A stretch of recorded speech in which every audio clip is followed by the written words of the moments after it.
20 இயர்ஸ்க்கும் மேல சக்சஸ்ஃபுல்லான ஷோவா டெலிகாஸ்ட் ஆகிட்டு வர நீயா நானால வாரம் ரொம்ப வித்தியாசமான டாபிக் எடுத்து அதை பத்தி விவாதம் பண்ணுவாங்க.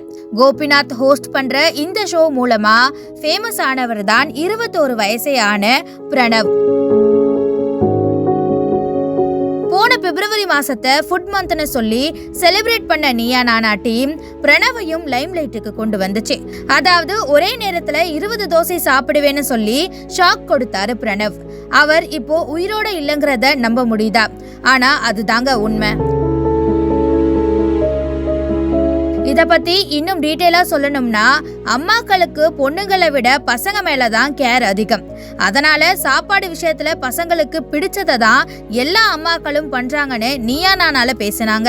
அப்போ பிரணவோட சிஸ்டர் அவங்க அம்மா என்னை விட என்னோட அண்ணனுக்கு தான் இம்பார்ட்டன்ட் கொடுக்கறாங்க, அவன் நிறைய தோசை சாப்பிடுறான், எப்ப கேட்டாலும் அம்மா நோ சொல்லாம 20 தோசை கூட சுட்டு கொடுப்பாங்க, சில நேரங்கள்ல 25 தோசைக்கும் மேல கூட சாப்பிடுவான்னு சொல்ல அந்த ஷோ பார்த்த எல்லாருமே ஷாக் ஆகிட்டாங்க. வயிறு ஃபுல்லானா கூட கடைசியா ஊத்தாப்பம் மட்டும் போதும்னு சொல்லி கடுப்பாக்குவான் என் அண்ணன் அப்படின்னு பிரணவோட சிஸ்டர் சொன்னது சோஷியல் மீடியாலேயே வைரல் ஆகுச்சு. அதனால பிரணவ் மட்டும் இல்லாம அவரோட குடும்பமே ட்ரெண்ட் ஆனாங்க. நிறைய யூடியூப் சேனல்ஸ் பிரணவ் அண்ட் ஃபேமிலியை வச்சு தோசை சாப்பிடுற மாதிரியான இன்டர்வியூஸ்லாம் எடுத்தாங்க. ஒரே ஒரு ஷோ 25 தோசை இப்படி எல்லாரையும் திரும்பி பார்க்க வச்ச பிரணவ் ஐடி கம்பெனில வேலை பார்த்துட்டு வந்திருக்காரு.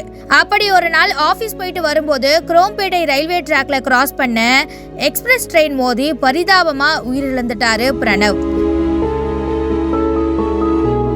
பிரணவ் கூட அவரோட ஃப்ரெண்ட் ஒருத்தரும் இந்த ஆக்சிடென்ட்ல இறந்து போனது தான் ரொம்ப பெரிய சோகம். இந்த ஆக்சிடென்ட்டை பார்த்தவங்கெல்லாம் பிரணவ் காதுல ஹெட்ஃபோன்ஸ் மாட்டிக்கிட்டு செல்போன்ல பேசிக்கிட்டே ரயில்வே ட்ராக்கை கிராஸ் பண்ணாரு, அதனாலதான் எக்ஸ்பிரஸ் ரயில் வர்றத கவனிக்காம இப்படி ஆயிடுச்சுன்னு சொல்லியிருக்காங்க. ஆனா இந்த அதிர்ச்சியில இருந்து மீள முடியாத பிரணவ் அம்மா இது எல்லாமே திருஷ்டியால தான் நடந்துச்சோன்னு யோசிக்கிற அளவுக்கு சோகத்துல உடைஞ்சு போயிட்டாங்க. நீயா நானா ஷோல ட்ரெண்டான பிரணவுக்கு 21 வயசுலயே இப்படி ஒரு சோகமான முடிவு வந்திருக்க கூடாதுன்னு நெட்டிசன்களும் வருத்தம் தெரிவிச்சிட்டு வராங்க.